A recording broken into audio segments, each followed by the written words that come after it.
You are here, Brandon.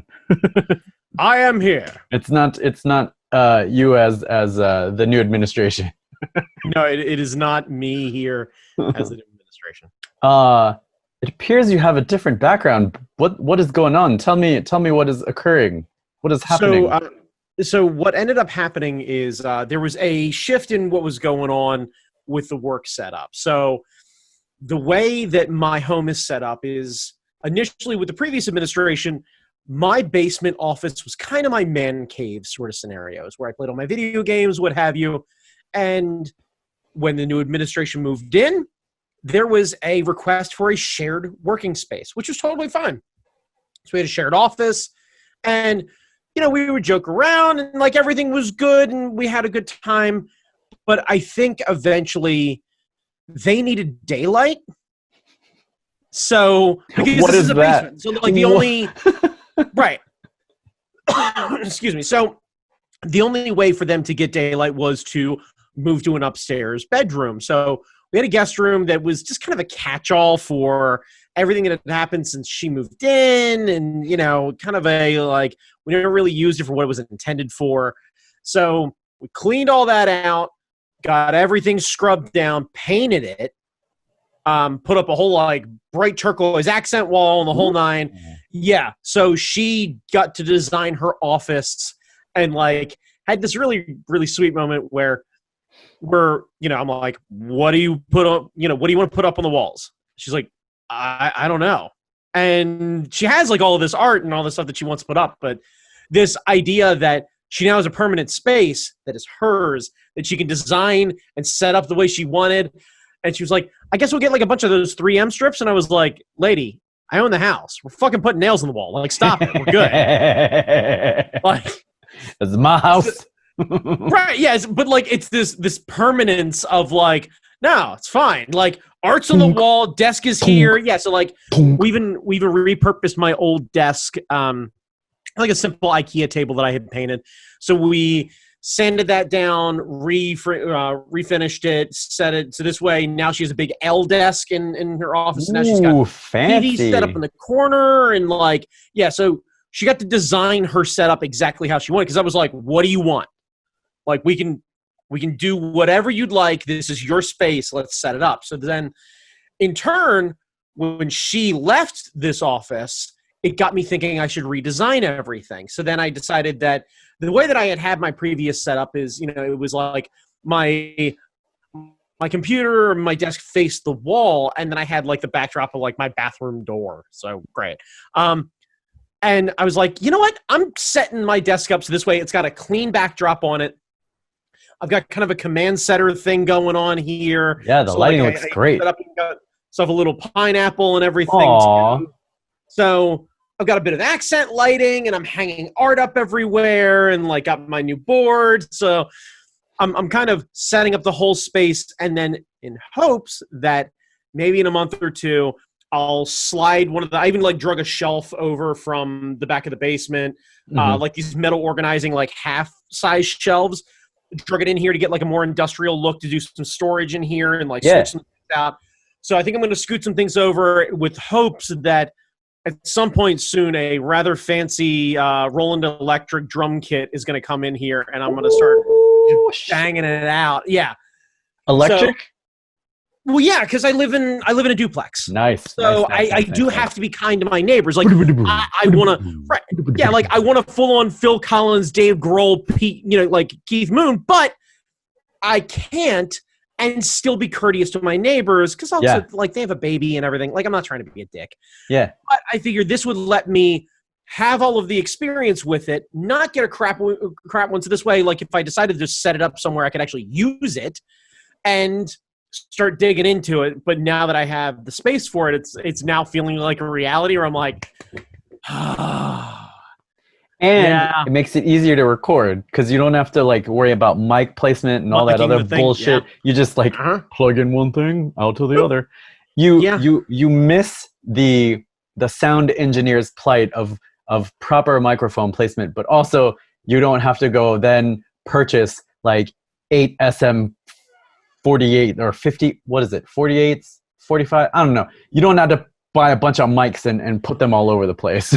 Right, yeah. And I don't want to do any of that, first and foremost. So, like, I mean, it is fun. Sure, okay. And that's fine. But like most likely, like the next step, if there was one to be had, is maybe switching out some of the art that is in front of me in this corner that may be creating a small echo and adding some sound deadening and stuff like that. But for right now, that's not really the goal. The goal was to switch some things around. I think maybe camera setup might be the next big thing. Yeah. Try and get myself nice and pretty. Maybe get one of your fancy ass lights or whatever it is. And the lighting setup's a little different, so I'm kind of playing around with things. I realized that it looks nicer than it was before. You don't look like you're in a basement. Right, yeah. This feels like an intentional YouTube space to me. Yeah. So it's like, okay, cool. But yeah, so it's the SM57 microphone that you would be buying, unless you wanted to get like a set of like Neumann. No, never mind. I'm just no.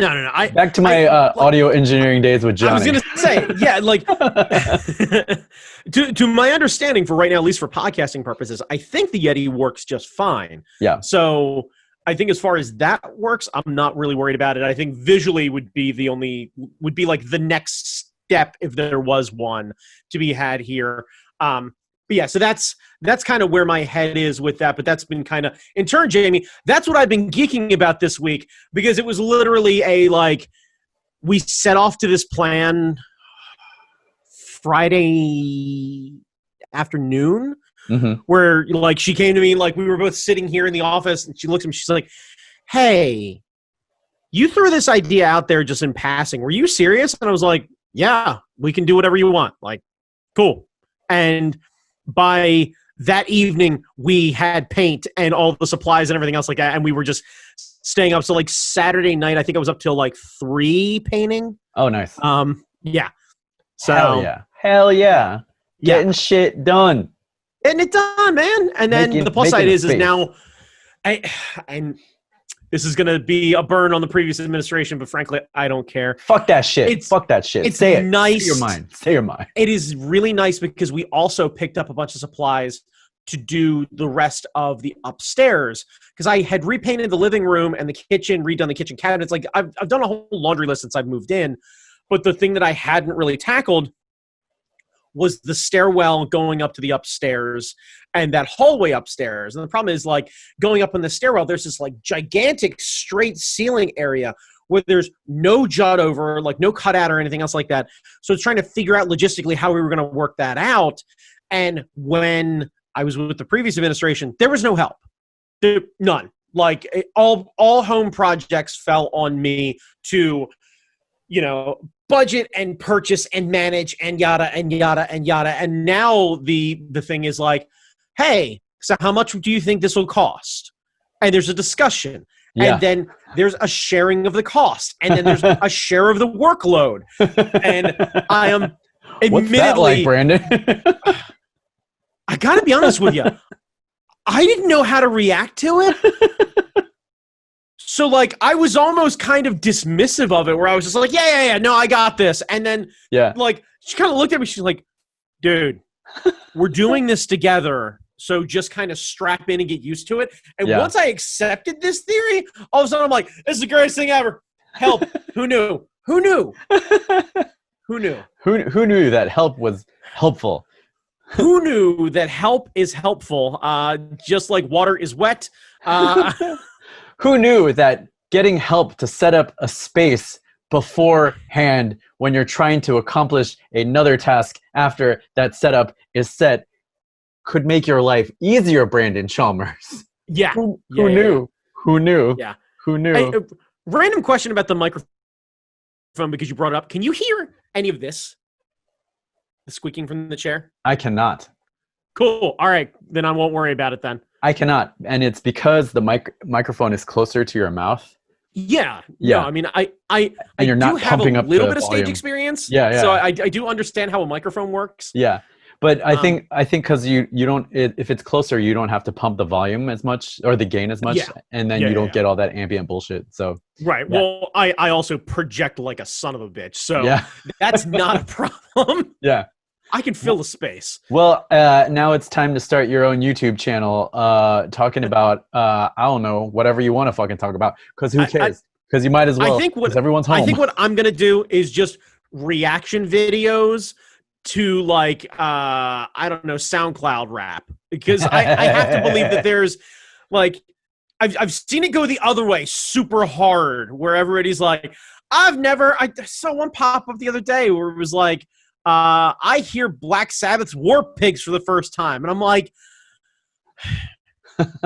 look, there's an incredibly large culture gap in America. And I'm not exactly surprised by it, but at the same time, like, that feels like a no-brainer to me. And it's like, because you're a white dude and Black Sabbath is your goddamn bread and butter. Like, this. Yeah, because before they showed how racist they could be, you listened to 79.9 on the radio dial all the time. So yeah, well, I not wrong. Yeah, poor 98 Rock. Like before 98 Rock had us on and insulted me to my face. That was great. That was a good day. Fuck them. Anyway. Yeah. So making it go the other way, I think, because you'll find people who be like, that dude's never heard of them. What the fuck? And so like to have it go the other way. That's what cool. I'm convinced is there's going to be now. I'm concerned that there is not going to be an interest, and frankly, there probably shouldn't be, of what my opinion is of hip hop. But and at this point though, that shows probably just how out of touch I am that I'm calling it hip hop, and I have no idea if it even qualifies. Yeah, because I am so like unknown to the different genres of rap. Well, there's you can also expand it to like world music because Spotify has a whole world music selection, and so you can just like do the globe thing, pick a country, and say, all right, let's listen to like. See, but that's the thing is, I am convinced that no one like I'm not gonna draw in viewers from other countries. Sure. Yeah. Yeah, like the dangerous part is I have to figure out what sort of what's the persona that I put out there. Am I just generic nondescript white dude, or do I like throw a flannel on and be like, okay, so here's kind of my pedigree, which is really more of my wheelhouse sort of thing. Yeah. Or do I like go grab the overalls from upstairs and make sure I've got a sleeveless shirt and be like, all right, man, here what we gonna do, right? We're gonna get down and I'm gonna break down the last, I don't know, 6 months of Wiz Khalifa stuff. Like that's what we're gonna do. Just rapid fire. You gotta go hard into the Balmer. Because that's something you never hear on YouTube. We don't have Balmer representation. We don't have the Balmer brand and accent. Like, you don't have to do it all the time, but you slip it in here every once in a while and be like, them boys is all right. You know what, Jamie? This beat fucks. Like, ain't no way around it. It just, I got my aunt's real sweet, right? But she's real loose. So like she gets down. So like I feel also inappropriate because like this is the reference like when we're at the O's game, right? And you get right past right, yeah. When you get right past 7 in the stretch and they play like, Thank God I'm a Country Boy, and then they play Cotton Eye Joe, right? And she gets down. Like just damn. Just damn. Just damn. So there's an old white lady, and I've seen clips of her on YouTube, and she does karaoke at bars and stuff, and she always picks Missy Elliott songs, and she carries this like fucking this long horn from some kind of stag or something, and she's busting out like Missy Elliott rhymes. And Lil' Kim saw it and forwarded it over to Missy Elliott, and they were just having a blast. And so like she follows this woman, Missy follows her, and she continues to like this is her thing now. She goes around and she like before COVID and everything. Yeah, she was hitting up places and like trying to build her presence, and like she had her own YouTube channel explaining how much she loved Missy and just like talking about like it's been wild to have all these followers and new people talk to me and all this kind of stuff. So like you could do that, but for Balmer. Put Balmer on the map because people don't know. I grew up here, and I didn't know until I got out of and met people from Baltimore. So right, and that's the thing though is like you grew up where like Rockville, Bethesda, technically, which is closer to it's like the DC that's my wheelhouse. Right, yeah. Outside of the Beltway, you more DC than Baltimore. Yeah, outside of the Beltway, until out of college, I never went outside the Beltway except for maybe Otakon and Baltimore, the Baltimore Aquarium and shit like that. But before I started hanging out with Nick and y'all, I didn't know there was a Balmer accent. Yeah. and the weird thing is anytime I would hear the national anthem and it gets to the part where everyone says, "Oh," I thought that was part of the national anthem. I grew up in Maryland where that thing was still a thing, and yet I didn't know its connection to the Orioles and so I don't know, Maryland and the Baltimore accent and the Balmer accent and all that shit. Oh yeah. By the way, quick aside, the best time to go to an O's game is when Toronto's playing, because when the Blue Jays are there, they have to do the Canadian national anthem, and that starts with an O. So you better believe, "Oh, Canada," and then you start getting real excited for when they start coming around. I'm convinced no one, including anyone from Canada, actually knows the words to the Canadian national anthem, but everyone, they hit that O. Actually, you can hit an O, and if there's one thing that we can do to bridge the countries, it's that O, because that's it. You better believe I will be arm in arm with a fucking Blue Jays fan. Yeah. Just doing the "Ew." Oh man, that's awesome. That's fucking awesome. I think I don't know if you're gonna get a lot of subscribers, but I don't give a shit. I need to see this. You've got a nice setup, you got some lights. Fuck it. You can record on your camera and then take it out of the SD card. Oh yeah, that's right. And then actually edit it. You don't need the live feed. So yeah, that's right. Yeah, but yeah, I mean, yeah. God damn. Oh, fucking Brandon. Can you hit me with the intro in your best Balmerese?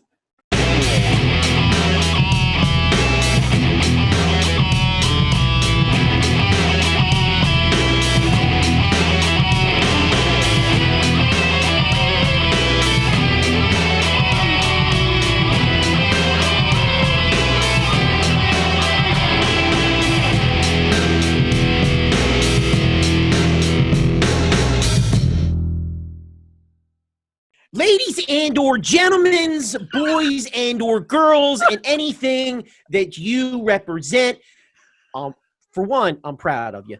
Stay strong. Two, welcome one and all to the fucking Duocast, part of the Hard Knock Media Podcasting Network. That means NOC as in Nerds of Color. Jamie Gucci.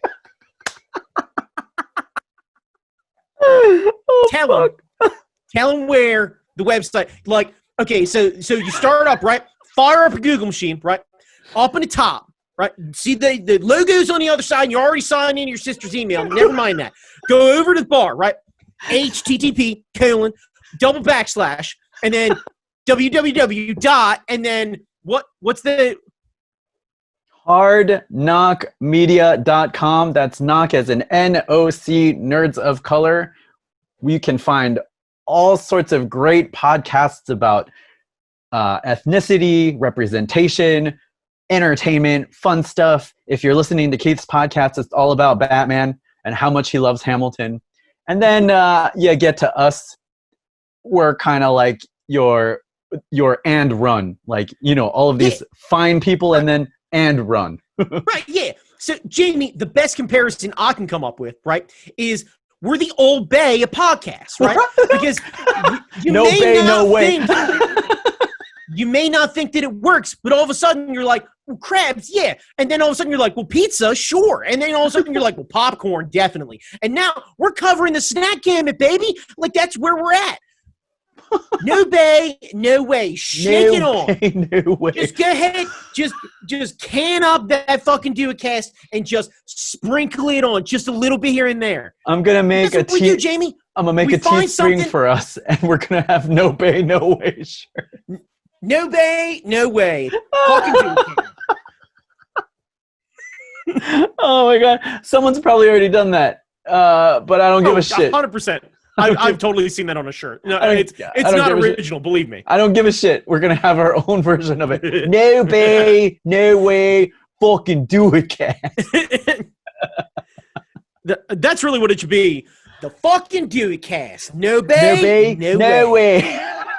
Shit, man. When this is over, we're gonna have a sponsored crab feast somewhere. I don't know where, I don't know how, but we're gonna sponsor a crab feast. It might be at Keith's house. Yeah, I was gonna say, Jamie, we can also get like custom crab mallets made and all sorts of stuff like that. Yeah. Shit. Talk to me after the show. We're gonna merchandise the fuck out of it. No bay, no way. I was saying, and we definitely don't know artists who can design things and or letterers who could help out with that sort of thing. Yeah. You know, so I'm sure we could figure that sort of thing out. We'll have mallets. It'd be like, mallets. There's got to be some dumb fucking mallet it or whatever. Fucking crack it. Fucking crack it. Fucking crack it. Oh man. So Brendan. Why did I call you Brendan? Brandon. I assume because you, like me, have an absolute love of the Mummy franchise and Brendan Fraser, and we shouldn't be ashamed of it. Yeah. Just own it. It's all right. Like they got out of hand after a while, but that first one is a delightful. Superior to the Tom Cruise Mummy, whatever the fuck that was. Superior. Not exactly. In all fairness, not a difficult bar. True. Like yeah. Brendan Fraser's capable of a lot of things, but I don't want to just pigeonhole him into being like, well, he's better than Tom Cruise in that really awful movie. It's like, yeah, so are a lot of people. Like, my refrigerator physically runs better than Tom Cruise does. So it's not a high bar to beat Tom Cruise. Yeah, that's true. So anyway, ever since lockdown, ever since the Black Lives Matter protests, I've been trying to find stories of positivity in these dark times, and I'm telling you, this week I just about gave up. Like it's been a long fuck week. Jesus fuck Christ. And even the light of positivity I have comes with many caveats. So before we went on air, the Postmaster General put out a statement. The Office of the Postmaster General put out a statement saying that they will cease implementing the proposed changes to the system until after the election to ensure people that they will to ensure confidence in sending in your ballots and all that kind of stuff. So they're going to stop implementing all the changes that they have been making for the past umpty squat months. What the statement doesn't have in it, and this is the shit salad that comes with all good pieces of news, we don't know whether or not they are going to actively roll back any of those changes. We don't know if they're going to put those mailboxes back or put those the sorting machines back into the buildings. So no, why would they? They'd spend more money doing that than they would anything else. Yeah. If anything, that's just an acceptance that what they've done is enough. Yeah. So, which is a terrifying thought in and of itself. So that's the news I got. That was the bright spot. At least it's bad and the damage is done and people still haven't been getting their meds on time and but it stops. So at least someone there, some of our complaints have been getting through. There are a whole bunch of states that are still going to fucking sue. The Postmaster General is going to appear before Congress next Monday. Which is what I think this is really about, by the way, is to soften the blow of that. Yeah, so he's like, well, I stopped. What else do you fucking want? And right. I think they should still go both barrels on him. And it's interesting, the timing of it, because next week is when the RNC has their convention bullshit. So they're going to have the convention. They're going to have the Postmaster General up on the stand. This week is the DNC National Convention stuff. From all reports I've heard, Michelle killed it. I didn't bother looking it up because that's where I'm at. I'm just so fucking just. Yeah, I mean, we talked about this earlier, and I asked the question I always ask: who is this for? Yeah, well, these conventions are definitely to rah stir up the base and get the base excited, because it's not no one at this point, no one in the GOP is going to tune in to the DNC conference. No one on the DNC conference is going to tune into what the GOP says. Like, right. But, so maybe it's for the middle. I don't know. Yeah, but I don't know anyone who really needs to be sold on this that would be sold by the DNC.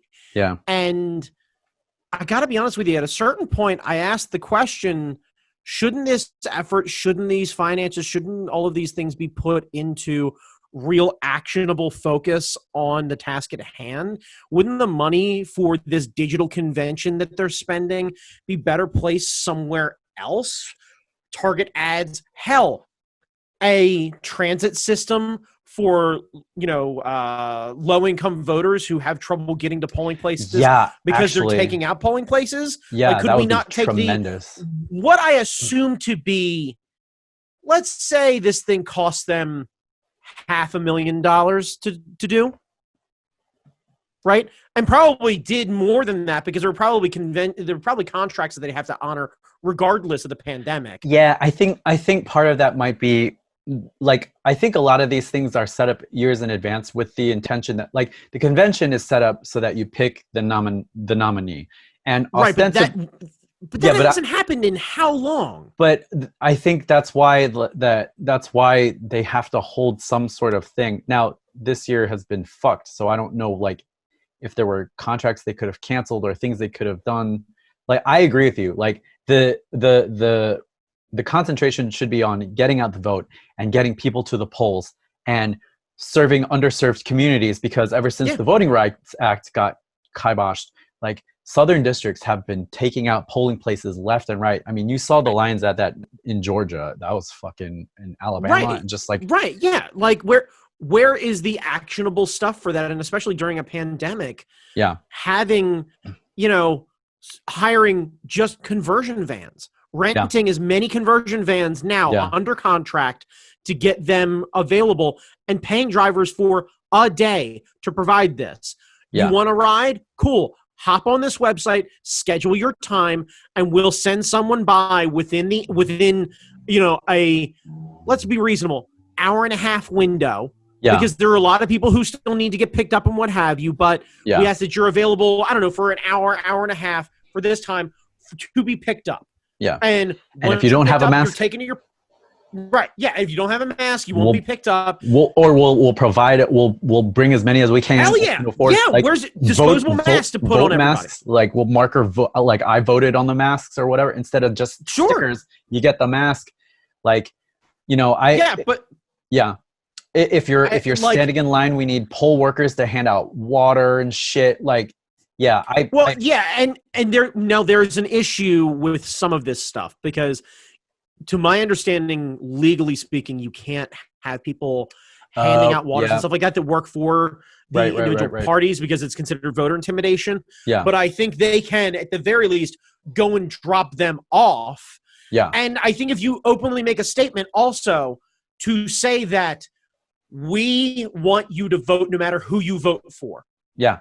Yeah. You're voting for Trump. Yeah. That's fine. We pick you up. To still we'll pick you up like anyone else. Yeah. And we'll drop you off at the polling place. And when you're done, there'll be vans to go back. We'll have no more than, 4 people per van to try and limit exposure. And we'll send you back, and we'll try and do it by, distance or something like that. And we'll have polling people, we'll have people there. You basically walk over and you say, how far away do you live? And you give them your address, and then they basically go, okay, well, you all are in, 5 miles from here. And ideally, the polling places, everyone should be relatively close. So the drive shouldn't be very far. Ideally. Yeah, ideally. But you can very easily stagger it and just say, hey, okay, so there's a long van, and you just rotate. And you basically just go, okay, we're going to send a long van for people that are 15 miles away, 10 miles away, 5 miles away, and just rotate them. Yeah. Like, also, you're trying to tell me that the DNC can't find a logistics manager to figure out a rotating schedule? Nobody's out of work that understands how to do logistics who can, they can pick up. Yeah. Like, pay that guy $5,000 and move the fuck on. Yeah, I really think they need to be doing more now than ever, more grassroots stuff now than ever, because even if there anything comes out of these hearings next week, which there won't. I fucking doubt. There's still going to need to be an effort to get people to vote, whether by mail or to drive them to the polls. And like, you know, maybe they also send out people to give people like a pamphlet about like, this is how you can ensure that your ballot gets to the post office. Like, you know, all this kind of stuff. Fuck the ballot to the post office. How about sending out a mailer individual based on your postal district or based on your state of, hey, here's your polling places. Here are the drop-off centers for your ballots. Yeah. If you are worried about your vote not getting there, you can drop it off at drop boxes located at these locations. Yeah, and these are the dates. These are the locations. Like, have a map. And you just and you literally just print up how many registered Democrats are in this district. Okay, cool. And you just print and send them. You just you send them. Yeah. Like, and that's what the DNC thing could have been. It could have been a bunch of pre-recorded shit like this, and then like, you know, people saying like everything ends with like a call to action. Like, this is what we can do. This is what we are doing. This is what we're building. Because it's like maybe the money. I don't need the telethon. Yeah, save the money. I don't need the telethon. Maybe you need to spend money for a website where you can host all of these videos or whatever. But like, I agree with you. The money, right? But why have the videos? This is what I was talking about before when we were talking about basically like them setting this false equivalency bar. Yeah. Why feed the beast that way? Why? Yeah. Like, why give them anything? Why not just say, given the current global pandemic, the concerns about the USPS, and, you know, issues involving unemployment, our focus is to make sure that your voices are heard and that you have all the information you need. And literally just, here's a website, here's what's going on, and then that's it. Back to your regularly scheduled programming, and then they send out things and send them out to every voter, regardless of political affiliation. Yeah. Where to drop off your ballot. Where to drop out, what the dates are, what the deadlines people may are. Be pissed off about it, but God knows, what happens if you get your ballot and you're a hardcore Trump voter, but you're worried about COVID? You know what I mean? I have to believe there's a demographic of that. Yeah. And you're worried about your vote making it in, and you live in a swing state. Yeah. And the DNC sends out a thing. Where's your polling place? And now you get a chance to see it, and it's up on your refrigerator. Yeah. And every time you pass by it to go make your lunch in the morning or whatever it is, you see it. You see that DNC logo, and you make a scoff or whatever it is. And then the day comes when you're ready to go drop that ballot off, and you grab that thing off the fridge, and you see the DNC logo, and you go, well, at least they're cool about that. Yeah. And that little bit can go a long way. Yeah. Because it's going to save you possibly from being a shit poster online or being crappy to one of your nieces or nephews or just being genuinely less shitty in traffic. Like, fucking pay it forward. And that would show such a great contrast between the RNC and the DNC. It would be, and they would get a lot more coverage because by not having the thing and by saying this is why we're not having it, it's not safe, but also we're going to focus our efforts on getting every single American to the poll regardless of party affiliation, because it's your right to vote, and it should be, you know, get them out. It's the knockout punch that Ali never threw because he didn't have to. Yeah. It's showing a bit of class. Yeah. In combat. It's this like, yeah, I don't need to hit you when you're down. I don't have to do it. Yeah. You can go ahead and flounder. I'm going to stand tall. If you get back up, we'll go toe to toe. But I will not hurt you on the way down. We will not be that party. I will stand up. I will defend myself. I will do this. But there's a certain point where I'm just being a dick. I don't have to be a dick. Yeah. Meanwhile, the RNC is really leaning into their dickishness. Did you see the story about the lawyer couple who was brandishing guns at protesters, like Black Lives Matter protesters and stuff? Not recently. I mean, I saw when that happened. But. They are going to be speaking at the RNC convention. Do you remember that high school kid who was like getting in the face of a Native American when? Yeah, that real smug motherfucker. That smug motherfucker. He is also being invited to speak at the RNC convention. What is he gonna say? I'm white, I'm privileged, and I get to make shitty faces to people because America's made for me, fam. Well, no, I mean, I know what he's going to grandstand about. It'll be about First Amendment rights. First Amendment rights. I could say what I want to. It's America. No, fine, good, fine. Yes, you can. Yeah. You can. And fuck it. I support sending his smug ass out there. Cool, great. Like, I don't care. But this is kind of the whole point that I have about these things. I think people at this point are single issue voters. Yeah. Depending on what it is, and it's whatever is most on fire when you go to vote. At the moment, yeah. Right. Well, I mean, like, if you're on the fence about this and you're worried about the pandemic and how things were handled or whatever it is, or unemployment or Social Security or Medicare and Medicaid or whatever it is that is your hot button topic, or religion, or, I don't know, an existential crisis about, your minority status and your insecurity about what the future is going to bring, or trying to roll the clock back, whatever the thing is, it's rare if you are more than a 2 or 3 topic voter, because there's this tipping point where there's this one thing that you're like, yeah, we can debate about this. This is not for fucking debate. It's just not. Yeah. And I don't think these conventions do anything more than turn into a cheerleading squad. Like, it's not how it used to be. It's not like people going, it's not like it was even in the 50s, in the 60s. It still wasn't this way. It's this idea of, like, Eisenhower not wanting to get reelected and then basically going, I'll be on the ballot if my party wants me to. And not campaigning. Just, why aren't you out doing fucking press conferences, Dwight? Well, I'm fucking president, so I got shit to do. Yeah, like, I'm working, bitch. Wait, yeah. Hey, I don't know if you realize this, but y'all motherfuckers elected me to do a job. And before that, I did a bunch of shit in the military. I understand that there's only 24 hours in the day, and this fucking job's a 40-hour-a-day job. Yeah. So I got to export some of this shit. And I got work. Hand with you. Yeah, like, I don't have the time to cup your nuts and make you feel better while going, we care about America. No shit. Yeah. No shit. Of course you do. Of course we all should, because we all fucking live here. Yeah. Like, I get that.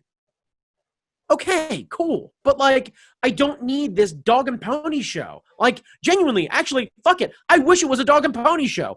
At least if we had a dog show, we could do John O'Hurley fucking announcing the entire DNC, and we just literally talk about, and and we introduce guests well, no. Now, the working class. The income rates from so-and-so to so-and-so who pretend to live in these prime demographics. Like, yeah. Now, a representative from the Rust Belt. Yeah. And just...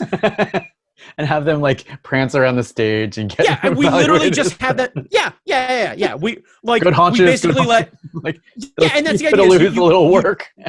You take your senator... has to go out, right, and prance you around, and they got to do that speed trot, right? Yeah. And you got to be like, and I want you in tassels, because nothing's better than one of those real long, like a Chesapeake Bay retriever with that beautiful long hair, and just trot, and you get the fucking wavy curls and everything. I want to see them tassels. Like, I want every fucking to dress like this, just looking like Macho Man at WrestleMania, just in the air. Yeah, just waving it about. Oh, glorious. Good TV. Glorious. Because right now, the only good TV are the balloons. That's it. Like, West Wing got it right. It's the balloons. It's the balloons. You're right. And in turn, Clinton being amazed by balloons like a cat's amazed by balloons. Just like, oh. Yeah. Yeah. Yeah, I mean, you're right. I don't know who this is for. Like, you're right. You want to be a part of the people and you want to represent them. You actually do the thing that can do any real change. Fuck all this glad handing and posturing and everything else like that. You stand tall and you say, hey, so we've decided to do this. And frankly, you hold a press conference that's free and you let the networks fucking run it because they're going to end up picking apart these speeches anyway. That's all I saw on my YouTube newsfeed was the clips of Michelle's speech. Fine. What does she need all this grandstanding for? She can fucking publish that shit on YouTube herself. Yeah. What stops her from just throwing that out there? Why do we need to wait for this rah flag waving BS? Because it's not like because we start this vetting process so early. There's no convention where everyone gets to get together and we literally have Kamala and Cory Booker and Buttigieg and Yang and Warren and Klobuchar and and Biden and have them all and all of the others I missed. And I apologize if I missed your person, but put them all and basically when you get to the convention, there should be probably 3 or 4 names that should be at the top of this ticket. That should be real strong ass contenders. And then you should let them fucking vote. Yeah. Yeah. Let the primaries happen, but for fuck's sake, why drag these things out? Who the hell cares about primaries anymore now? This primary system's useless at this point. That's true. Because it basically, everything petered out in what? 5? Yeah, it was, Shit, when did they all throw it in for Biden? I don't remember. It was way pre Super Tuesday. It was 25 years ago. It was 25 years ago. It's when Biden sat in Congress and basically questioned a woman about whether or not she was sexually harassed and didn't believe her. That's when it happened. Anyway. Yeah. Jesus Christ. Not mad. Anyway. Anyway, wow, this is going off the rails. Well, Brandon Chalmers, what are you geeking on besides the new look? The new look. What are you geeking on? Also, I have no idea what any of this bullshit is for. You're right. They should stop. But yes, what are you geeking on? What am I geeking on right now? I think really what I'm geeking on right now is but it's mostly to hang out, right? This is, you know what? That's what I'm geeking out about. I call it less geeking and more panic because I hit a wall this week. No. I managed to go and get gainful employment. Yeah. Awesome. While it is contract employment, I am very thankful for that. My heart goes out to everyone who is still looking for employment. It's a tough hustle. But in turn, what that did is it allowed me to breathe for a minute. And then I had this pause where I looked at my better half and I'm like, we should try and spend a little time and get out of the house. Go try and decompress. We've been super smart with our money. We've been trying to pinch our pennies. We've been trying not to spend unnecessarily. We've been trying to be smart about everything. But we're finally at the point now where I'm ready to take a breath. And we've got basically 2 weekends because I'm supposed to start Monday. We got 2 weekends to basically kind of do the thing because she works during the week. So reasonably I can't expect her to take off. But we've got 2 weekends. And there's this realization that because I can't trust other people to behave even in public, I can't go and even I worry about going hiking. Yeah. I do. I'm on the trail. I don't know. It's one of those things where I feel like I can't go anywhere. And it really sucks. And I feel like I really hit the wall of I'm real frustrated. And then trying to kick that and trying to stay in a good mood and then trying to wrap my head around what is the new normal. And like you and I talk almost every day on video chat, not like other than the podcast, just kind of like a daily kind of like, hey man, how we doing? Yeah. And that's definitely helped my mental status of like, cool, I'm having verbal communication and seeing the face of somebody who I don't live with. It's an important thing though. Like it helps keep everyone sane. Yeah.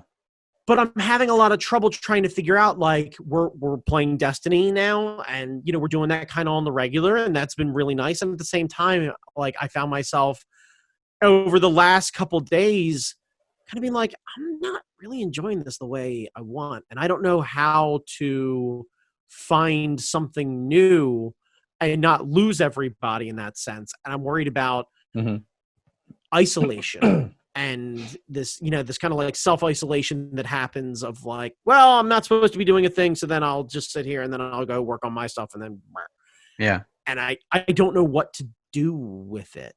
Well, and, the nice thing about like the well, at least gaming wise, is you could play a completely different game and still be on the chat with us and just shoot. Yeah, I get that. Right, like, but like, yeah, I haven't found any games that I'm really super into. Yeah. Like, this has been the problem is I haven't really, like, my desire to play video games has been steadily declining over the years. Like, I don't think I'm going to buy a PS5. Like, I don't see the purpose in it. Yeah. And there's a very real concern for me of, like, now that I've left Art Fight and now that I'm debating not buying the PS5 to be able to keep track of people, it's like, okay, my lack of interest in these things, a byproduct of it, while it's still healthy to be like, yes, it's time for me to move on from this thing because I'm not being collaborative, and it's time for me to not spend money on something I don't necessarily need so that I can try and keep up with everybody, is now also a self-isolation issue. Yeah. And because I lose the ability, given the pandemic, to just fucking see people, that, like, I don't know what I'm supposed to do. And then I find myself getting growingly uncomfortable, like more and more uncomfortable with what's going on my phone when I see people hanging out and going out and doing things. And I'm like, what? Well, yeah. Like this goes back to my issue with what happened with my job in the first place. And I find myself now seeing people who I heard them grandstanding back in April and May and June. And now I'm finding them just kind of like, well, hanging out with my friends, peace. And it's like, either we're fucking locked down or we're not. Like, either we're doing this or we're not. Yeah. And I don't know. I don't know. Like, I don't know how to react to it. Do I want to fucking go see people? Yeah. I'd love the fact that I have the rest of this week off. I'd love to be joking around BSing with you, fucking down to your place, taking half a day playing guitar and stuff like that. No. Yeah. Just no. And it's difficult to wrap my head around. So I'm having a lot of trouble with that whole process. And the other side effect of it is that because of everything that happened, because I got laid off because of the pandemic, because of people not being able to follow a simple instruction of mask and social distancing in the beginning and what have you, to try and really cut down on that so that we could be able to do more open things and just try and maintain a bit of distancing, or just masks or what have you, or just don't fucking shake hands, or don't, like, lick your hands and high five other people. Like, I don't know. Like, my depression's getting bad. Ugh. And I don't have health insurance to go and solve the problem, which I'm sure a lot of people are like, fucking welcome. Yeah. And yes, I understand that. Yeah. But I don't know how many people are openly talking about it, but like, I'm finding myself being very, like, hot and cold some days, which I had not really felt like I had, at the very least, felt on a strong enough level that I reflected upon it. Like, we all have bad days and good days and what have you, but like the, 2-3 days in a row where I'm like, okay, I can't kick this. I don't know what to do to kick this, but I can't kick this. Yeah. And I don't know what to do with it at this point. And it's not cutting it. And I'm finding myself getting growingly more combative with other people about it because I'm getting frustrated at them. And I'm trying to do my best to not be that fucking guy where I'm like, or you could stop being a fucking asshole. Just a thought. Just a thought. Yeah. Yeah. I don't know. I don't know what to do with it. Maybe when you're working like at the facility, maybe that'll, I don't know. I'm hoping that will help. Give you something else. I'm concerned. Right. But I'm also concerned about, I'm going to end up having to, I'm 100% sure there's going to be some conversation about enforcing mask policy. Yeah. And that's going to be a whole experience. Yeah. And if I end up being the only one in the office wearing a mask, then I'm the only one in the office wearing the mask. Got to double up. I don't know. I don't know. I don't know what to do with any of that. Yeah. And I'm sure a lot of people are going through what I'm going through right now. And I imagine there's quite a few people who are hearing me going, yep. And I think there's also a real fear of like, I don't have a solution. And I usually feel pretty confident that like, I try and be the quick idea guy of like, all right, cool. We have a problem. Let's try and figure it out and try and do things. And like getting out of the house definitely helps. Video chats with people definitely helps. But I don't know how to solve the rest of it. It's not enough. It's not enough. And we're not made to do this. Like, yeah. Yeah. Like even extroverts don't do well in isolation. Mm-hmm. And you and I are very much extroverts. I would say for me, it depends on the situation because I don't like new people. Yeah, okay. But you also don't mind going out and doing things. You like experiencing things. Yeah. You like going to get the foods and going to do this and that. And like, you don't trust easy. Yeah. But you also don't like being sedentary. You're not a lazy person. Yeah. And in turn, I think that hatred, and lazy is probably not the right word for it, but you don't sit still well. It's something you and I share. Yeah. So sitting for work and then doing work all day, doing the silly schedule that you do because you work way too much, and then not being – you always have though. Yeah. And then not being able to have that outlet of the climbing gym or what have you, I imagine that's got to be wearing on you a little. It's pretty tough. I actually started running again, which is awful. Running sucks. Yeah. Running is terrible. Whoever invented running was a masochist. I assume it wasn't really invented running. I assume it was something larger than them chasing them. No. And then all of a sudden they were like, oh God. Yeah, for sure. But like whoever invented running as leisure activity was nuts because before running was a survival thing. Like, I don't want to die from this bear. I would love to do just a series of podcasts with you where we talk about people who just intentionally pick bad ideas in the name of health. Yeah. Like, yeah. the 3-parter we could do on Kellogg and the cornflake and the crazy shit that he did. The daily enemas, the chair that shaked the shit out of you, literally. Like the Jesus Christ. Fucking maniac. Oh, Bruce Lee had one of those electric shock belt things and like electrodes to his muscles. So like when he was doing other stuff, he could just still be exercising by giving himself like electrical shocks. You know what? I'm not even convinced that actually does anything other than impresses the shit out of everyone around him. Like, because you know what that is. He's not wearing that. Like, he doesn't put those on and then suddenly start looking like a 70s drifter by throwing a like loosely knit poncho over his head that looks like a Mexican blanket or anything. Like he is using that as an excuse to walk around shirtless. Yeah, for sure. Yeah, like I assume it's just basically like, it's him using an excuse to walk around in what I assume are silk pants, incredibly comfortable shoes, completely shirtless, electrodes all over him. Someone like either the electrode wires being very long and him pacing and lecturing people for no particular reason, or him holding the machine with one hand open palm and in the other hand slowly enjoying a plum. Like just what are you doing? I'm working out. Boom, boom, boom, boom, boom. Right, yeah, just right, and just giving out these like quick, very,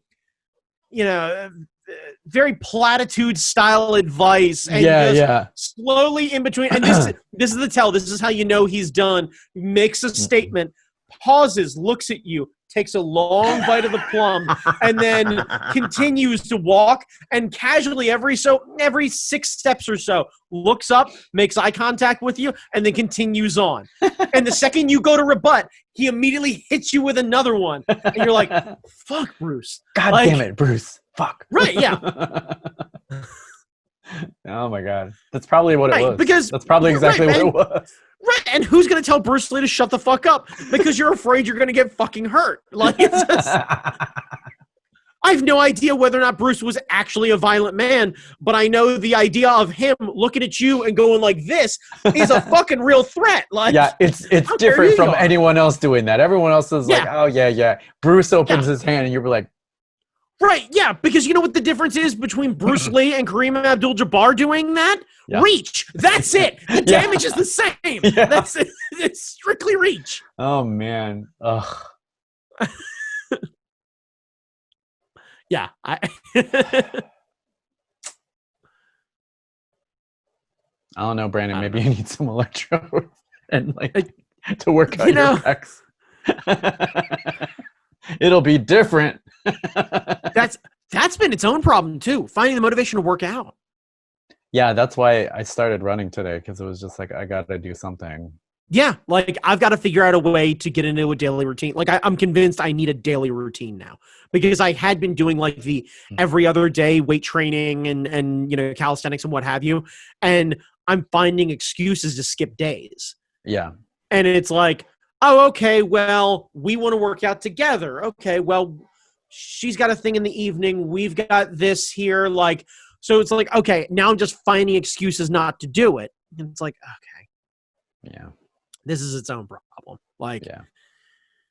So I don't know. That's been what I've really been kind of, I don't even know if geeking's the way, like geeking in the way of like, I've been digging into it and trying to solve it and trying to like really wrap my head around it the same way I do anything else that I see that I get really fucking excited about. But yeah, I've yet to figure out that in the same way that I can everything else. And I'm relatively convinced a way to solve it, at least temporarily, is to just throw money at it. But that's not a smart call right now, really in general, because retail therapy is a temporary solution to something.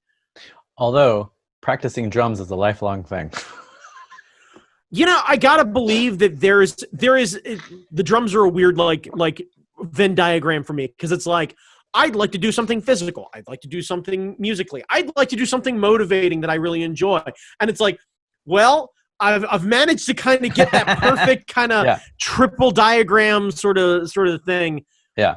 So it's what's brought me back to that whole thing. But I also I have trouble sitting down with my practice pad and just tapping snares. Like, I'm not bad if I sit and I search drumline videos or something like that and try and tap out beats or whatever. But I have trouble negotiating going from tapping drumline style snares and rolls and what have you to trying to negotiate that where I'm now doing a kick drum that isn't there, that doesn't have the snapback. Yeah, and am I doing air toms? Is this what I'm doing now? No. It's a much different experience, because I've played drums. Like Johnny and I used to have recording studio, and we had a kit set up, so we would have people come in and we would run cables and mics and all this kind of stuff. Right. So we would dick around on the drums every once in a while, and playing a pad is okay for reflexes and like, you know, keeping it up. It is a different experience when it's a full body workout, because it's a full body workout, because you got both feet going, you got your hands going, like, and then you get into those weird fucking time signatures like 16, 15 or whatever. I want to be able to put on some of my favorite, like I've been cultivating a playlist of just my favorite drum breakdowns from my favorite drummers, and like, and finding myself, like, as I'm listening to things, gravitating toward things that really get me going. Yeah. But without having that outlet to be able to do the thing, I can't. And I need an electric guitar that's got a really tight bridge to be able to play Thunderstruck. Yeah. I can play Thunderstruck in my head, but until I can start fucking doing the tapping and then the tapping and the tapping and the tapping, I can't. Right? Yeah. Yeah. I think you'll have a lot of fun, and it'll be great because you can play at any point in the day. You could be up late at night to like 3 a.m. banging away on the drums, and you're not going to wake up anybody, and it's going to feel great. It's going to feel great. Like, drumming is fun as shit, dude. It's so fun. It's so fun. Yeah. So fun. So that's my hope, is that I'll find that will be the thing that really starts to draw me in. I start to really enjoy. It won't help, but at least you'll be drumming. So yeah, I don't know. Cause like, I don't know what you're talking about is definitely, I think a lot of people are going through it. And yeah, I'm sorry if I ended up kind of like stirring up and it's weird because every so often right now, everyone I talk to feels like a lake where we're all full and we all have things going on and we all have the stuff that we have to do and everything else like that. And so long as everyone's around on the surface, everything's fine. And the second something goes and stirs that silt down, all of a sudden everything gets fucking murky. And all of a sudden you're all like, well, I guess I got to deal with this. So, okay. And then after a couple days or whatever it is, all the sediment kind of settles back down to the bottom or whatever it is. And, and the fish are all down low and the bottom feeders just kind of stay down there and you just kind of, you continue on. We can, we can go water skiing on top of the lake. So long as we're not really fucking with the bottom too much. Yeah. I don't know. I don't know. I don't know, Jamie. What are you geeking out about? Running. I started running again. Did you get like new sneakers or anything else like that? Are you Nothing. Like? Did you never taken me as a sneakerhead? No, I have 2 pairs of shoes right now. I have a pair of shoes that I can walk for long distances, and I have a pair of running shoes. And I always have at least a pair of running shoes because every once in a while I will get a bug that says, "Hey, you should go fucking run again."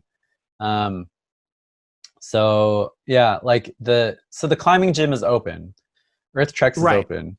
And they have this thing where you can schedule an appointment and all blah, yada, yada. They're probably doing as best as they can given the circumstances.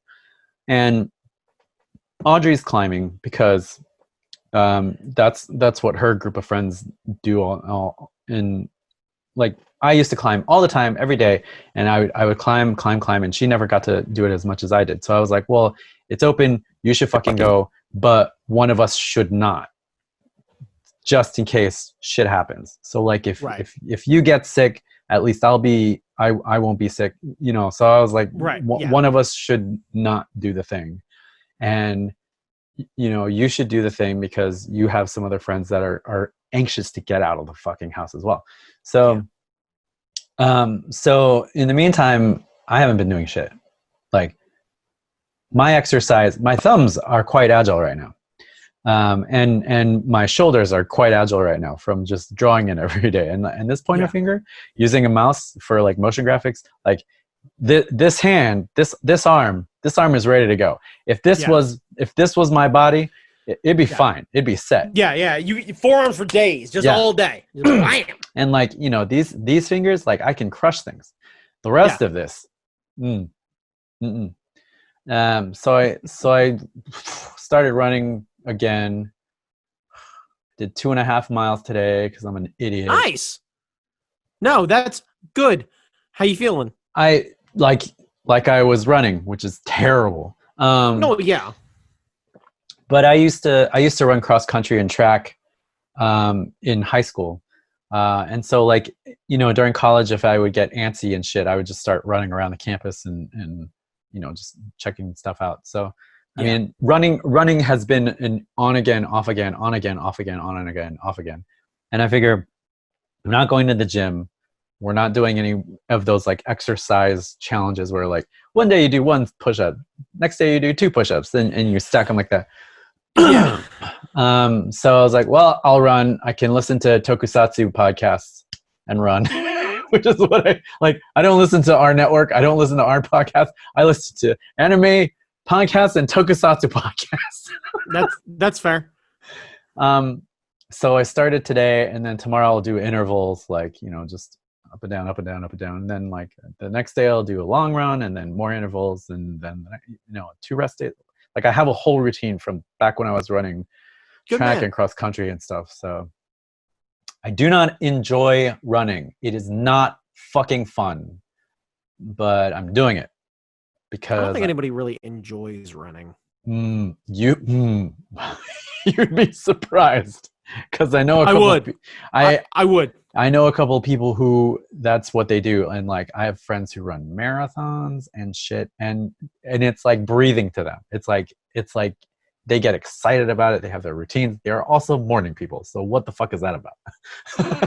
So they're up at like ass crack of dawn. Like when it's hot, it doesn't matter because a runner will get up at like 4 or 5 before the sun does, and they'll run their 5-mile warm up and then get in their 10 miles and then do like another 5-mile cool down. So I have met people like this, and they are amazing to me. Like 0% body fat, eating like everything. So no.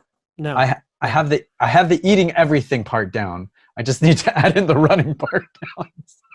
So. But yeah, that's what I'm doing. It's great. It's great. Running is great.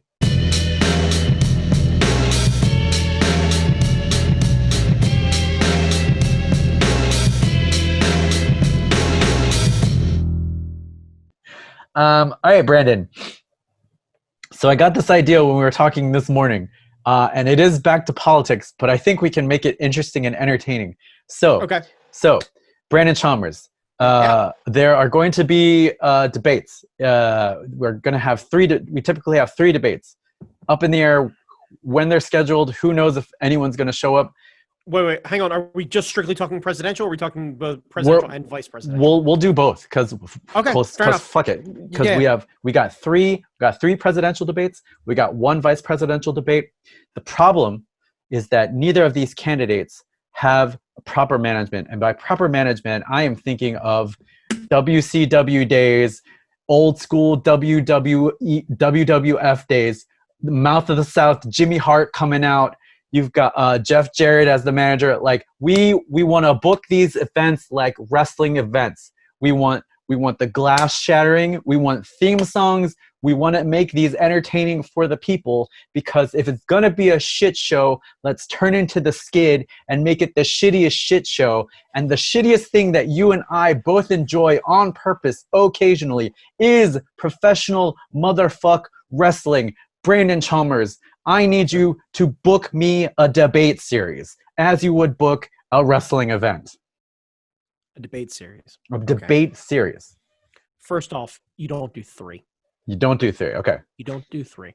Because here's the way I see it, right? Right now, you are verbally sparring. You're trading blows. You're trading promos. Biden sits back in his area, throws his sunglasses on. You think that guy's going for a big public bike ride? Everyone else masks off. Uncle Joe? Nah, man. Mask on. Huffing it out. Sunglasses. Aviators on. whole time, making sure. And when he sees a camera, if you notice, because he's putting the work in, he's gripping that bar real hard to get the sinews going onto that forearm. Yeah. He wants to look tough. Right. So Joe's doing it already, right? Mm-hmm. And whoever puts him in charge. Now, the biggest thing I would do is one of two things. I would limit his exposure to anyone asking a substantive question. Because here's the thing. The way I see it, Trump is so combative with everyone. His plan is solid. It's the best defense is a good offense. Yeah. Attack. Right. Yeah. And does he hit them all out of the park? No. But that dude shrugs bad shit off like water off a duck. Yeah. Couldn't understand how to say Yosemite, said it wrong twice, continued on like nothing happened. Anybody asking the question about it? Right. But that's what I'm saying. You completely forgot that he botched that shit, and then we move right the fuck on. No hesitation. Yeah. Right. So he's already got it. And if you think for a second he hasn't had some real formal training in cutting promos, ask what used to be his small business secretary, Linda McMahon, or his close personal friend, Vince McMahon. Are you trying to tell me that at no point along the way he sat down with some people who are in wrestling? And predominantly, to my understanding, a lot of the older generation are all old school Republicans. And I got to believe there's probably quite a few of them who really like the Donald and are probably very happy to give him wrestling promo shit. And you could tell one of these old school guys, you get to be Donald Trump. And they go, outstanding. And then they would stand up there and cut promo after promo against each other, battling Donalds. And all you have to do is just set a video camera up there. Yeah. Hey, here's $500. Hang out with these old guys and start just cutting promos. And that's all you have to do is just cut promos about yourself. Cut promos against other people. Go ahead and rip apart Joe. Yeah. That's been his whole thing. So the way I see it, right, if I'm Trump's campaign manager, double down on everything that you're doing. Absolutely avoid any sort of substantive conversation and basically only attack from this point forward. Don't discover anything new. Yeah, just Goldberg. Goldberg it out. Just Goldberg it out. Yeah, you show up. Spear. Play the hits. Yeah. Play the hits. Yeah. You are the Rolling Stones. Nobody gives a fuck what Mick Jagger is writing today. No one. Yeah. If Mick came out and had a little pamphlet or whatever it is, and been like, I got some new ideas. Fucking Keith Richards would take the needle out of his arm and slap that book to the ground. Just no. We play Brown Sugar like we're supposed to. Yeah. And then we move the fuck on. We do encores. That's what we do. Angie's calling. Shut the fuck up. Yeah, you want to have us release a new album? You know what we do? Covers and live tracks. That's it. Yeah. Yeah. Because we don't need to expand the set. Yeah. There's no new music that the Stones are going to write that's going to change the world. There is no wind of change for the Rolling Stones right now. That's it. Their window has closed in that sense. Now, do they still have gravitas and notoriety and capability and just sheer will to move on? Yes, they have all of those things. Trump's the Stones. Yeah. All right. So what do you got for Papa Joe? How does Papa Joe combat the Goldberg, the political Goldberg? So Papa Joe needs to figure out how he loosens up a little bit. And what I mean by loosens up is when he tries to be cool, he's real bad. Mm-hmm. But he's also real bad at getting pushed. So I would put him on a strong regimen of getting daily nagged on. I would hire... he's used to it. So he's used to it. Genuinely, I would hire the most insulting comics to just follow him around and rag on him. Like, yeah.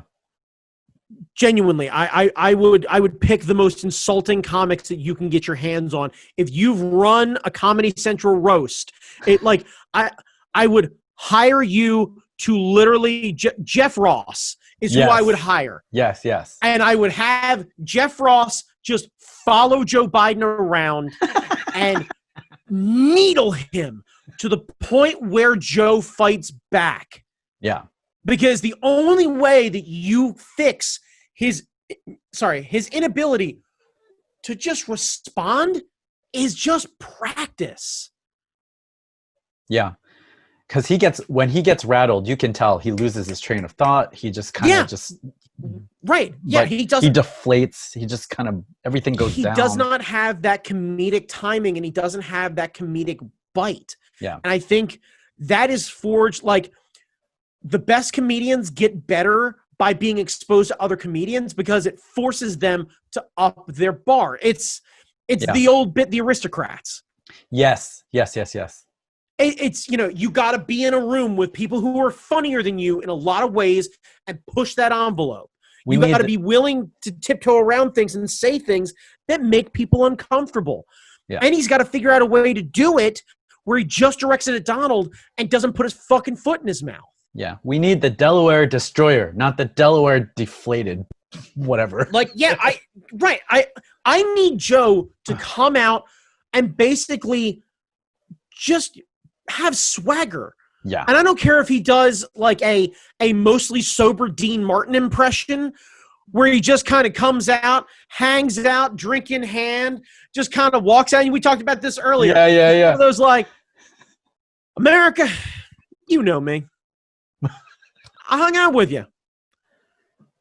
I am your favorite grandpa.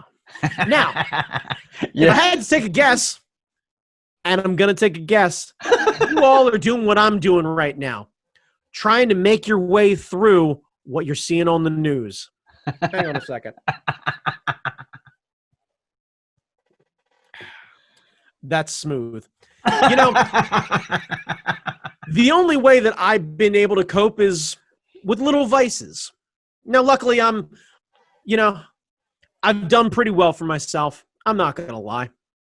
And I've got a good family, and I'm very fortunate for that. I got my wife and my son and the memory of my late son and, my grandkids. And I'm very fortunate. And I know a lot of people aren't as fortunate as I am. So I think what we all need to do right now is sit down, pour a drink, and let's talk about how rolling back the payroll tax will absolutely gut Medicare and Medicaid and how you won't actually have your safety net when you get older.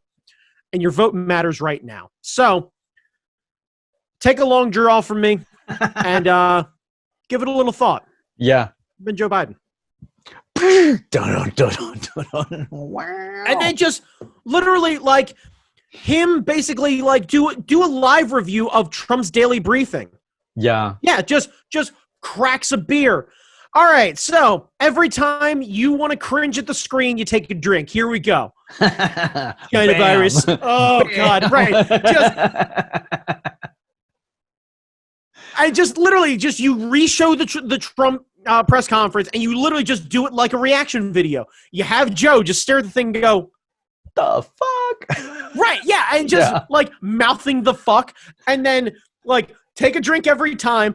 And then just when you're done, just like crush the beer, just Kobe it into a recycling bin, look off, and just kind of go, November can't come soon enough. Yeah. And then just walk away. What does he have to say? What does he have to say? Yeah. The only thing that can happen by him going out there and doing all these long-winded press conferences and Kamala doing all these long-winded press conferences is put their foot in their mouth. It's like I said the last time we talked about this. The second you give reporters the opportunity to be reporters again, they're going to go after whatever they can because they need the story. They want the soundbite. And so they're going to go after it. And Democrats will answer because they don't know any better.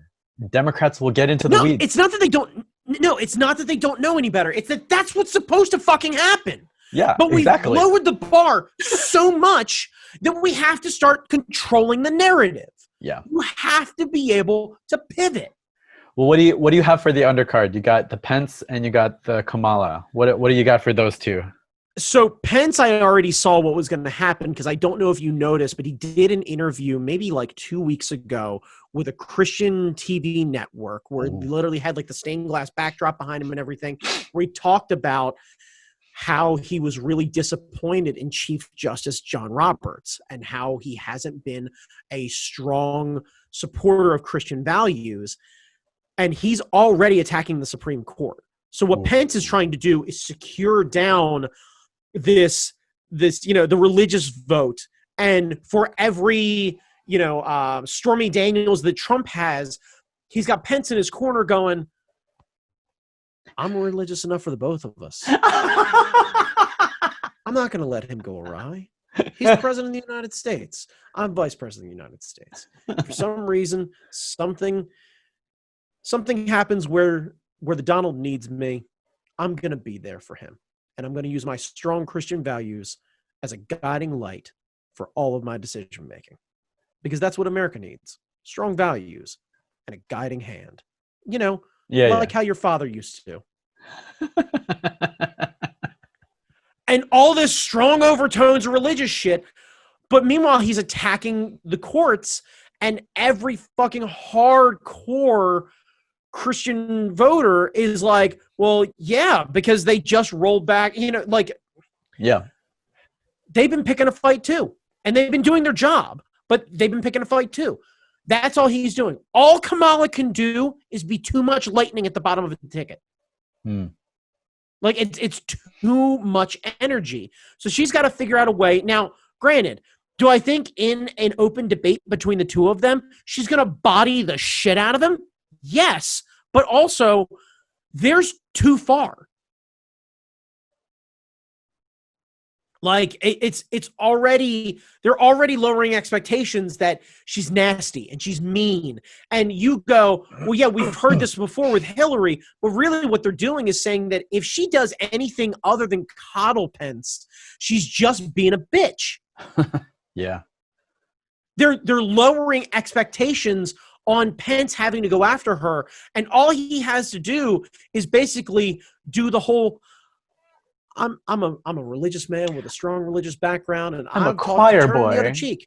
Well, yeah, I'm taught to choir boy. Right, I'm taught to turn the other cheek and to forgive and to understand and to listen. And I'm here to listen to the American people, and that's really what I'm here for. I'm not here to attack anyone.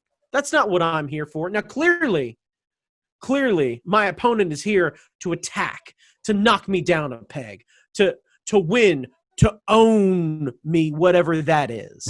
Whatever that is. Because he's not going to get caught in a soundbite of him saying, I'm going to own Kamala Harris, because Jesus Christ, how bad does that look? Yeah. Yeah, and he might. But it's so easy for him to fucking slam dunk this, because everyone has basically started doing this. Like, if you are hardcore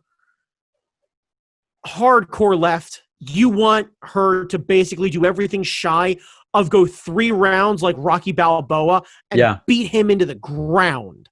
Yeah, and that plays into that. Actually, right, but like, does that actually help anything? Does she have the ability to be controlled enough to take moderate or fence voters and go, what happens if something happens to Biden? Because everyone's doing that math. Yeah. That's an interesting point that I hadn't thought of before. Because like I don't pay attention to Pence, and I think a lot of people don't. But it's that very religious voter that definitely does. And right.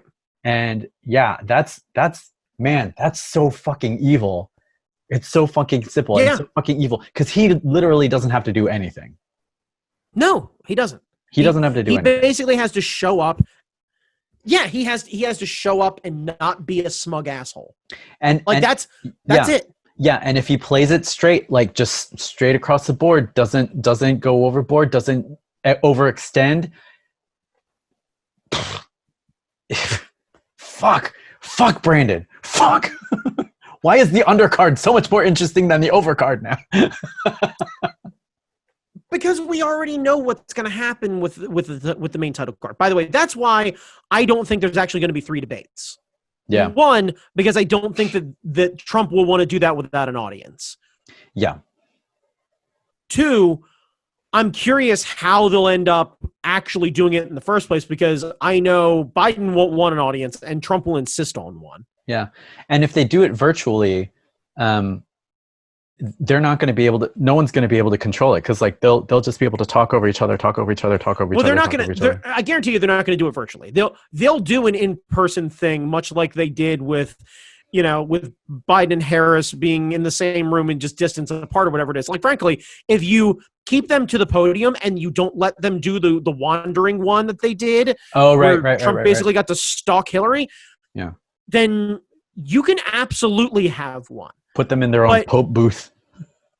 I don't think you need a Pope booth. Just let them be controlled adults and let that be the whole thing. If Trump can't stand still, let Biden be able to have that Jeff Ross training and going, look at this crazy fuck. He's already been told that he needs to keep 6 feet, and he still can't stand still. You know who else can't stand still? Children. Petulant children. Yeah. And he literally has to be able to just go in over and over again. And he's got to be able to just dig into him. Because ultimately, the way I see it, Biden has to be the steady hand, but he also has to be able to slap Trump around a little bit. Yeah. He's got to be able to stand tall. And I think the only things that Biden really has that he can slap Trump around about is his physical nature. It's got to be the whole thing of like him warming up. I swear to God, you could absolutely win this whole thing if right before the actual, like before they got out there, it's Biden stretching out and then doing a few push-ups. Oh, just right beforehand. No suit jacket, just in the shirt, just tie tucked into his shirt, just banging out some push-ups in the back. And Trump very awkwardly kind of standing there, posturing or whatever, and Joe just getting a pump on, and then just kind of standing back, and then just full-on Bartlett that fucking jacket. Boom! Just the swing, and then just kind of snap that thing together, and then button the thing, and then walk out there. And just have him literally just walk out, take his handkerchief out of his vest, out of his jacket, and dab his forehead, and go, it's a little toasty in here, and then put it back in. Because these theaters are fucking freezing. Oh, yeah. And just, put it back in, and then literally just kind of do one of those like, hey, how's it going? And he has to just be your cool grandpa. And he has to just be willing to be like, yeah, there's some things that I definitely got wrong, and I need to just be able to just kind of own up to it and move on. Like this is what we got to do. But what we can't do is continue on with this charade. You can't gut the post office. You can't gut everything, and you can't privatize everything. This man can't even handle privatizing things properly because he's giving more money to Amazon than anybody else. And the one company he's been trying to stifle is Amazon, and he can't seem to get out of his own way. And he literally controls Congress. Take a swing at Bezos. Fucks it hurt. Yeah. I would love to see that Joe. And that Joe has been around before. Right. He needs to have Obama there as like his spirit animal. Because he literally lights up like Christmas morning. Like, Joe Biden is every sad kid who's got a dad in the military where like you see them in the classroom and they're always like, they're pretty well behaved or whatever it is. And all of a sudden dad comes home from service and it's Christmas and him like be up at the chalkboard or whatever it is, and then answer the question, and then turn around and literally go, Dad? And just, and literally just like halfway through this thing, I would want Barack to just walk in the back, because that's a power move right there. If you can figure out a way to get Barack to walk in halfway through and not be on camera, you watch Joe light up like Christmas morning and Trump get fucking sully as shit. Yeah. Yeah. But if they can't do that, Joe's got to figure out a way to be more in the other direction. Yeah.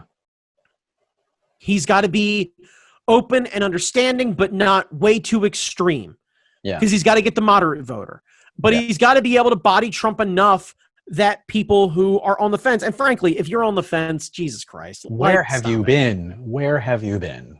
Yeah, I get it. And believe me, I'm sure there were other election years that you wanted to do your protest vote. Fine. I stand by the statement.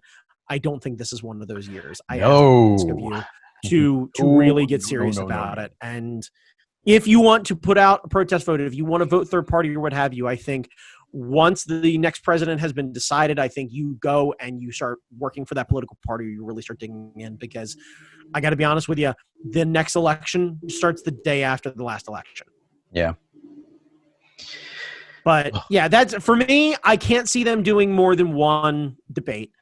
I can't see it being close quarters like it was. So you're not going to get any more of these looming photos of Trump behind him or whatever it is. Yeah. And you can only say too much if you have a D behind your name. Yeah. So you got to figure out whatever you're going to say has to be quick and biting, but not too biting. And I think you need to have somebody who really understands how to quip to get in there. You need the excellence of execution. Bret Hart's a terrible promo. No, but like you need to be precise with your hits. They need to be factual. Yeah. They need to be precise, and they can't be like. No. Don't be factual. Don't be facts. Don't put out facts. We live in idiocracy right now. We are a soundbite and a platitude away from making every bad choice we've ever made. Facts don't matter anymore. So now you got to speak in grandiose statements that can't be proven wrong. Because if you're able to give Fox News and or in the inverse, MSNBC, anything to chase after, that's all they chase after. Yeah. So you got to be willing to basically, like, I genuinely think the smartest thing that they could do is go up there and call Trump fat and incapable literally for an hour. And that would get under his skin so bad. Of course it would. Of course it would. Yeah. Just and let Joe use things like, leading up to the convention or leading up to the debate or whatever it is. Oh yeah, I saw the president out on the golf course. Looks spry. Like, use words that you only talk about the elderly with. Yeah. And go out and then go. Yeah. And when he sees him and whatever it is, President Trump, just wanted to say hello. I like that suit, looking very svelte. That's nice. Draw attention to it. What's Trump gonna do? Glad you're awake. Like, yeah, you've been spending your whole time just doing nothing but bodying him over and over again. Why not? Yeah. Because all everyone's going to talk about is how Biden's a health risk and how you're really voting for Kamala. So let that not be a topic. Show how active Biden is. Mm-hmm. And let him pick on Trump. He didn't take, I bet he couldn't pass the test that I took. Biden, look right at the camera. Why would I take a dementia test? Yeah. Oh, man. And it would be great. Like, instead of fireside chats, you could have like exercise side chats. Like, don't overdo that. Remember, Paul Ryan overdid that. Oh, that's true. You can't. There's a law of diminishing returns, because remember, Paul Ryan tried this, I think, against Biden, and it backfired. Yeah. But the reality is that was a terrible plan, because Barack wasn't going anywhere unless like something really terrible happened to him. But like, he was fine. So there was no concern about that. So there's no like calling Joe old didn't do anything. Yeah. You're right. Like it did nothing. Right. Yeah. He's like, well, yeah, my experience is what brings me to the table. Like that's why. Yeah. Like he made milkshakes. I came to his yard. This is what we were doing. Exactly. Oh man. Well, I and I think in that case, he like Barack made phosphates and then brought the septuagenarians in, and that's what happened. I can't say that I'm looking forward to the debates. I'm genuinely afraid of them. Like, I was excited for the vice presidential debate very briefly, and then it all settled in. And this is the terrifying part about my brain, is I have an uncanny ability to start really like long gaming things, to be like, I'm just watching everyone around me go, oh no. Right? and I was excited about the VP until you said what you said, and I'm like, I'm not gonna watch any of these. I'm just gonna no. I'm gonna make a pizza. I'm gonna stay home and make a pizza. Make a pizza. Always make a pizza. Always make a pizza. Like, I just take it from the guy who is openly giving Joe Biden advice on doing workout videos. Always make a pizza. Always make a pizza. No bay, no way. Always make a pizza. Fucking do it, cast. ABP, always be pizza. Like, this is how this works. Like, if I've learned anything about any movie I've ever watched, the fat best friend never goes out of style. And Joe, if you were looking for a wingman to try and lock down that, because I got to be honest with you, Jamie, you know what an independent voter who might be on the fence looks like? Me. They look like me. Let's not pretend. They're overweight, bearded white guys with a self-inflated sense of platitude who think they're underemployed and downtrodden and beaten and everything else like that. And you need to just have one guy just kind of going around going, yo, Joe, what the hell's up with, I don't know, TikTok? And he goes, I don't know. I heard something about China and stealing data and everything else like that. I don't have time for that stuff. I got to work. And just have every one of them go, yeah, you know what? You're right. Yeah, I don't want to deal with any TikToks. And just, cool, great. Because what happens? The TikTokers suddenly decide that Joe's an old guy? Fucking shocker. What are you going to lose? Yeah, exactly. As long as he doesn't insult them and all he says is, I don't have time for it. Don't know anything about it. Yeah. I don't know anything about it. I don't have time for it. Then you get this fun moment where he can fucking go on and you find the biggest TikToker or whatever it is, and it's him and them in mass or whatever it is, and him being on their TikTok. And all of a sudden he's now getting free advertisements as he learns about TikTok. Yeah. And he can learn about TikTok on, like, I don't know, fucking Halloween. Yeah. That's the October surprise. That's the October surprise. Right. It's him courting the younger vote in a way that he can handle by saying, oh, well, I know it's a pandemic and we've had my grandkids staying with me for a little bit now. We've all been in the same house to just try and make sure that we're having this sense of togetherness. And my grandkids begged me while we were going through the Halloween candy because they couldn't go out trick-or-treating this year, which is a shame thanks to the pandemic and how poorly it was handled. But I made sure the kids got trick-or-treats, so they went around to every room and they trick-or-treated with their family. And now we're here, and, you know, little so-and-so wants to teach me how to TikTok. And it's them recording a video of him and his grandkid TikToking, and then everybody else fucking sharing that TikTok. And then just... It's so easy. It is so easy to just have him turn into the skid and go, yeah, I'm old. Of course I'm old. Yeah. Like, no surprise I'm old. Yeah. So let's talk about what I do bring to the table. Yeah. I've already worked with this guy. I've already worked with this lady. I've already worked with this. I've done this. I've been wrong about things. I've been willing to admit I'm wrong about things. I'm trying to just get us back to zero so this way we can try and refresh things.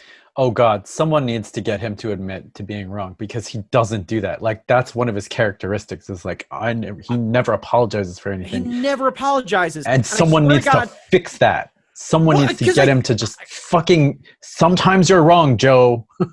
I think there's a genuine fear, and I've seen this, and I've had this conversation with people who are like staunch Second Amendment supporters, where there's this NRA. Hang on, there's this NRA style argument of like, if you let people ban certain types of firearms, where does it stop? So you basically die on the hill of absolutely everything so that you never get to the stuff that they ever really care about. So if Joe continuously refuses to kind of admit that he's wrong, then he never has to get pinned down in an interview where they talk about some of the things that he's gotten wrong. Because he's afraid that everyone's going to pick apart. When you've been in politics as long as he has, there's a lot to pull apart. And I think there's got to be just a way for him to just own it and just go, I've been in politics a long time, and I made the decisions that I did based on the conversations and the information that I had at the time. Have I been wrong about things? Absolutely. I think we've all been wrong about things. He does the first part all the time. He does not do the second part. Why not? I don't know why. But that's like one of his characteristics. Like, I've been listening to the Pod Save America podcast, and they've worked with him directly, and that's one of the things. Joe never apologizes. Joe never admits he's wrong. Joe will say stuff like that first part you said. I've been in politics for years and years and years. I made decisions based on the given information at the time, and things like that. But he will never admit that some of those decisions were wrong. Some of those, I'm convinced that someone in his camp says, by you admitting that you've made the decisions that you made, and yada yada yada, that's your way of giving an apology. And I'm saying that ain't enough. That's not right. Yeah, you need to just say, I'm sorry. I'm learning, and I'm an old fuck, and if I can learn, so can you. So yeah. If I can be presented with new facts and new information at the age of insert whatever the fuck he is by the time he actually admits to any of this. Yeah. Then so can you. Yeah. And that's what public service is about. It's about not only making decisions, but listening to people and listening to the younger generation, because the younger generation, we have to make all of this shit better for them. We have to make all of this shit better for them. We can't leave the place in a worse place, in a worse way that we found it.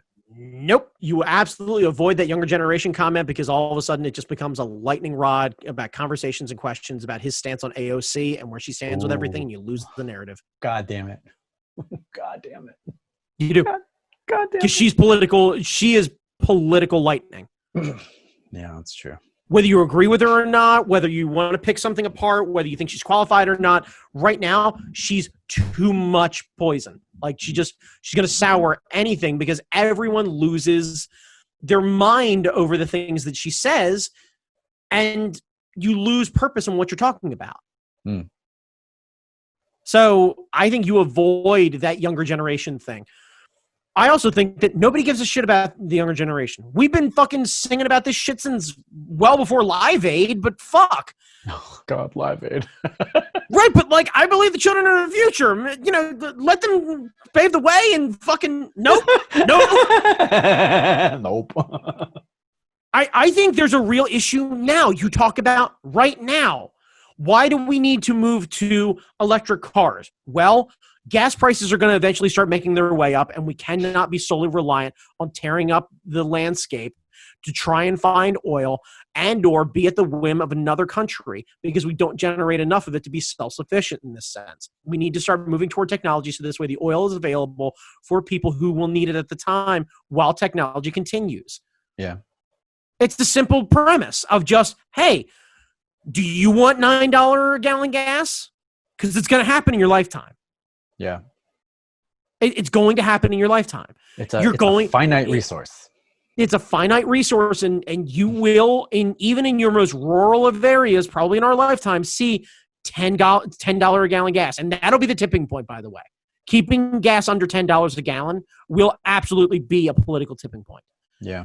And that simple number of going to a gas station and having them add another digit. Yeah. Yeah. Because it won't be $9.99. It'll be $10.99. Yeah. God. And that's going to be the reality of it. That's when you stay at home and print a pizza. Yeah. But that's the point where you hope that, I don't know, the hydrogen technology or the electric cars or what have you are more readily available, and there's more charging points everywhere, and people are smart about this stuff, and there's more technology that is there to solve the problem. So this way, people who need the gas can afford it and be able to encourage this sort of thing. Mm-hmm. I'm going to encourage tax credits. I'm going to encourage this. I'm going to make sure that there's more charging points. I'm going to include a national, I'm going to start infrastructure for national charging. I'm going to insist that, any gas station created in the next, 5 years or whatever it is legally required to build 2 fast charging ports. I'm going to insist that the plug for car chargers are universal. Yeah. So that no manufacturer can require a proprietary plug. Yeah. Like just something simple to be able to make these moves. Because once they start to normalize car technology, it'll be shit like that. It'll be Apple changing from the 30 pin to the Lightning. Right. And from the Lightning to the USB-C. Like it'll be like that. Yeah. And all of a sudden you'll be looking for the converter, but then you'll find out that, oh, well, I've got an old electric car that uses a 30 pin connector. So charge is a lot slower. And I also need to carry my converter cable, but I don't have a converter here or yet. Like it just, yeah, there's got to be some universal kind of shit going on. Yeah.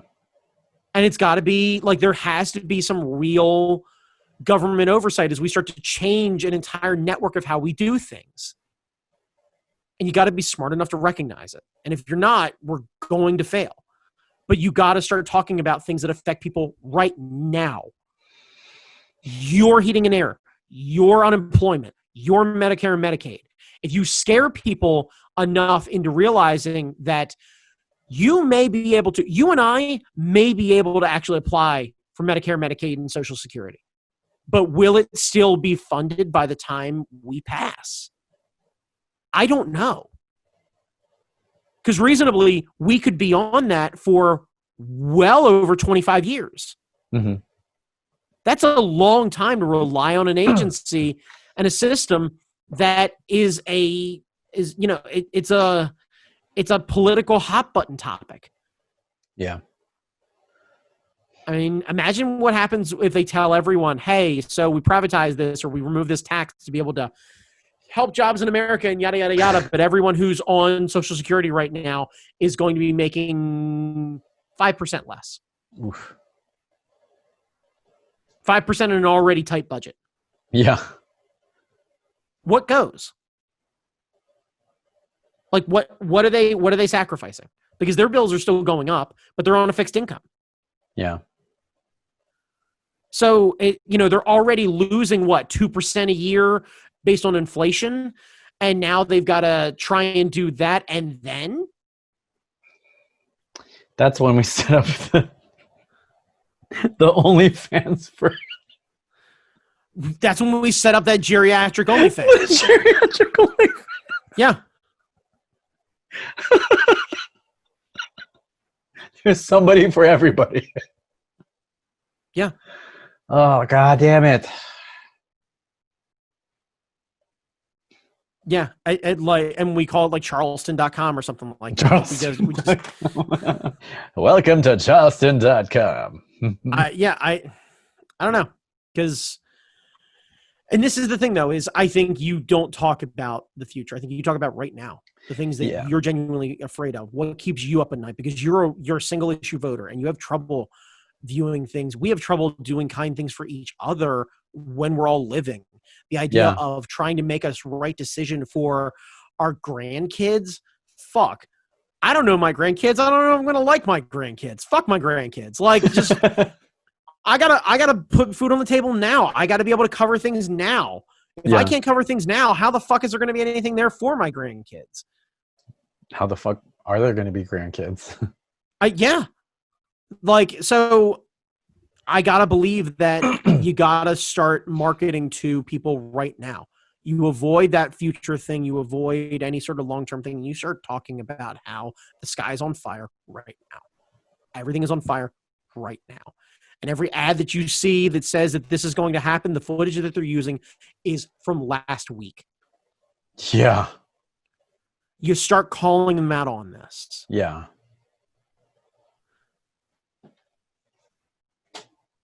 You start calling them out. But I don't know, man. Like, that's where my head is. Call everybody out on it. And again, this is what I've been talking about, where you just kind of try and... The other thing is, too, you got to make sure that you behave yourself, because we all have to fucking live together in a bit. Sure. People who vote in the opposite of what you want are still going to be here the day after the election. You can't alienate everybody. You can't body everybody. You can't own everybody. Congratulations. You're causing a real problem here. Yeah. I don't know. So, way to bring down the room. Well, but at least we can start our geriatrics OnlyFans. But America, if you're like me, why don't you pour a nice long drink? Right now, by the way, I'm drinking Jameson Caskmates. Jameson, the official Irish whiskey of the Biden campaign. That'd be great. Oh, my God. That's smooth, just like me. I'm Joe Biden, and I approve this message. Man, yeah. I don't know. I keep him the fuck away from women. Yeah, they gotta. I hope they do something. It's a long 3 months, 2 months, 1 month, however long it would. Yeah, like I. By the way, I don't know. Like, I wish SNL was back. I like. Yeah. Because they could do all of this stuff on SNL and not have to worry about it. Right.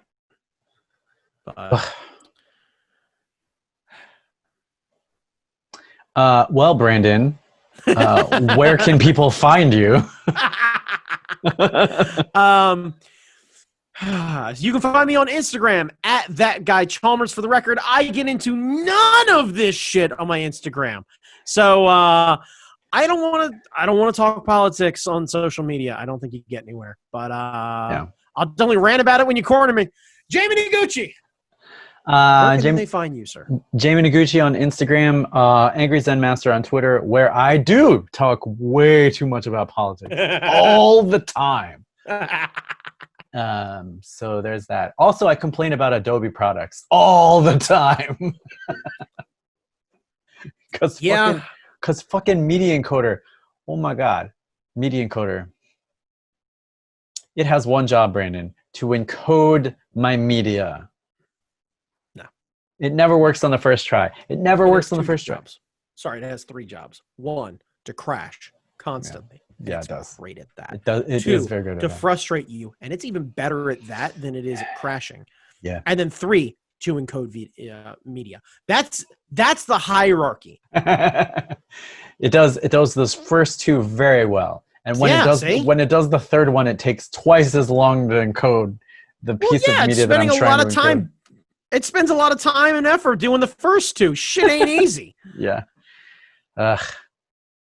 Yeah. You know how everybody shouts you had 1 job? This one, it's got 3. It's got 3, and it only does the first 2 well.